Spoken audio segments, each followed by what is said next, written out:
The biggest visual change for the WWF's flagship program since perhaps March 10, 1997 that saw it being renamed to Raw is War in an attempt to make a comeback against the then-peaking WCW Nitro, is set to debut tonight with the company after making one of the riskiest moves in its history by cutting its star power in half with business still at close to all-time peak levels and trying to recreate the feel of competition with two equal touring brands, going all out in a rebranding campaign of the Raw brand with advertising and commercials heading into Monday building it up as the all-new Raw, with the first show under the Ric Flair regime and the first exclusive brand split television program in general set to be built on Steve Austin's return after 2 weeks out in a management dispute with the company to make his decision as the last free agent on the roster, with Raw looking to follow up on the new logo, opening song set and graphics, trying to give the actual TV product a different feel on the night by opening with a longer than usual IC title match in the opening quarter,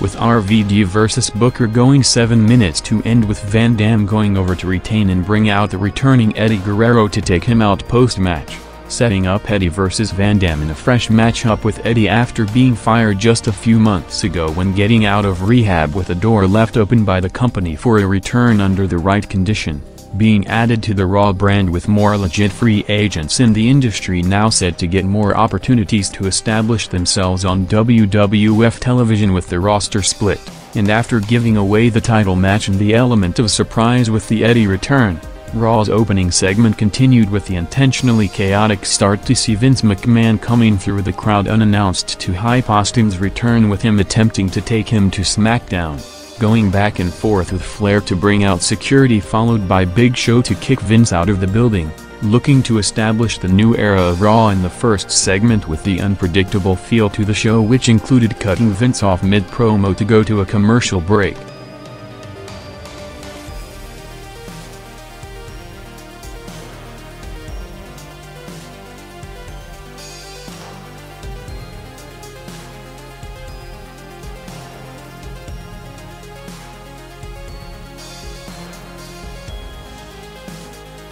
After the hot start featuring mostly regularly featured performers under any circumstances, Raw followed up with a match that might give the first signal to the new reality of the show with Regal vs Spike Dudley going 4 minutes in a place that under the usual format might have been occupied by the Angle, Kane, Edge and Jerichos of the roster, with the first viewers' realization of the now split brands, followed by the NWO taking over the APA's former office backstage to start an angle with Bradshaw, with both the Acolytes and Dudley's tag teams set for single runs, with Bradshaw and Bubba on the Raw brand in particular starting to be established on the night, with Bradshaw entering a feud with the NWO and Bubba winning the Hardcore title, and with the show built on the Austin decision, with him the heavy favorite to stay on Raw with SmackDown already the on-paper dominant brand. 2 hints that practically confirmed the answer saw Austin being heavily featured on the new opening Raw video, while on Friday during his weekly report JR, when advertising the now split Cruise on the Road, promoted Austin vs Undertaker as the main event of the 2 Raw house shows on April 6th and 7th, all but confirming the expected result of Austin signing to be the top promoted performer on Raw.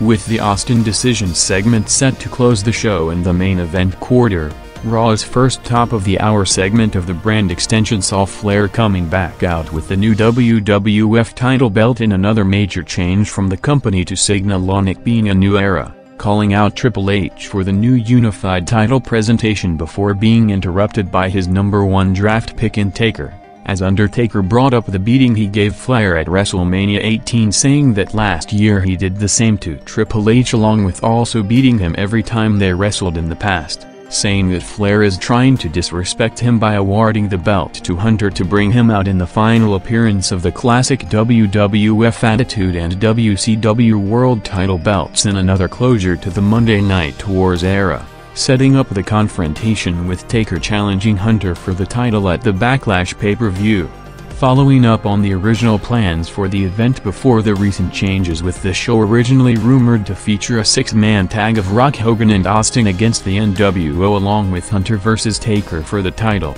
as the segment which opened Raw's second hour averaging a 5.2 rating overall, showing strong carryover from the previous week's near-record TNN viewership to draw over 7.1 million viewers for the entire 10 to 11 p.m. hour. One of the most watched hours of Raw since the move from the USA Network to TNN in September 2000, and a strong indication of boosted interest coming off the brand split, with the question now being if the company can keep the viewers long-term, with it now being made clear that only half the roster is gonna show up on each program going forward.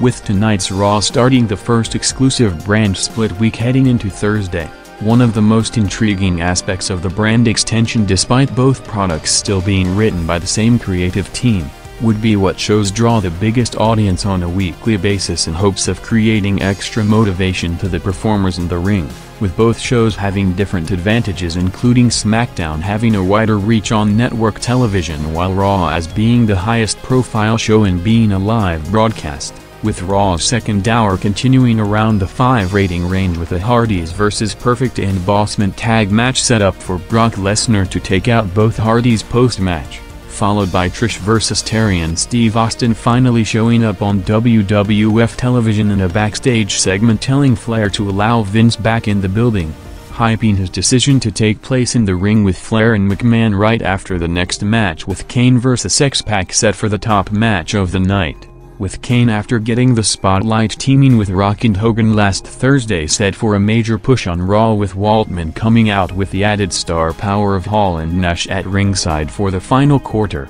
with Nash after only working several matches since making his return to the company suffering a major injury blow with him tearing his bicep during the tag match on the Draft Raw last Monday, with Jim Ross confirming that Nash is set to undergo surgery to repair it on Tuesday, which will keep him out of the ring for at least the next 2 months, while his presence on television set to continue in a similar role as the NWO enforcer at ringside, with Kane vs. X-Pac going 6 minutes to see the Outsiders interfering for the DQ finish, with Bradshaw set for the biggest push of his career as a singles wrestler on the Raw brand making the save to clear the ring.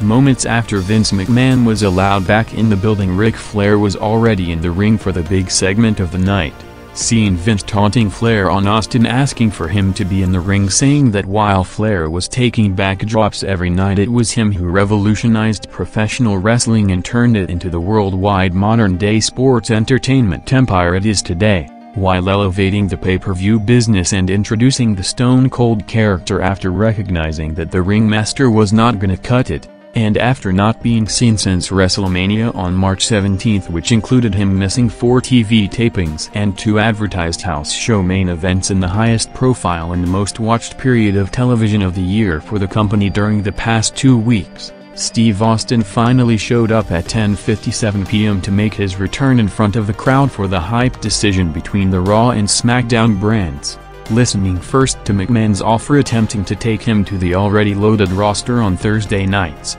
talking about his history with McMahon, with him wanting to work under him again after everything he put him through in the past 5 years, saying that he respects Flair's history as a wrestler and Vince's history as an owner, to tease him signing with McMahon in a major blow to Raw, with most of the top TV draws already on the SmackDown brand on network television, before laying him out with a stunner on April Fool's, with Flair going crazy declaring that Austin is Raw, setting up the first tease of an Austin-Flair feud, with Flair ignoring Austin in the celebration to see him laying out Flair before officially signing the Raw contract, with the hyped Austin's return segment seeing the 6-minute overrun spiking big to one of the most watched segments of the year with a peak 5.7 rating with 7.8 million viewers, as the first show of the promoted new Raw, while expectedly dropping from the huge curiosity audience watching the draft show last Monday. holding up strong to maintain the majority of the boosted viewership despite the depleted crew with a 4.8 rating and 6.6 million viewers,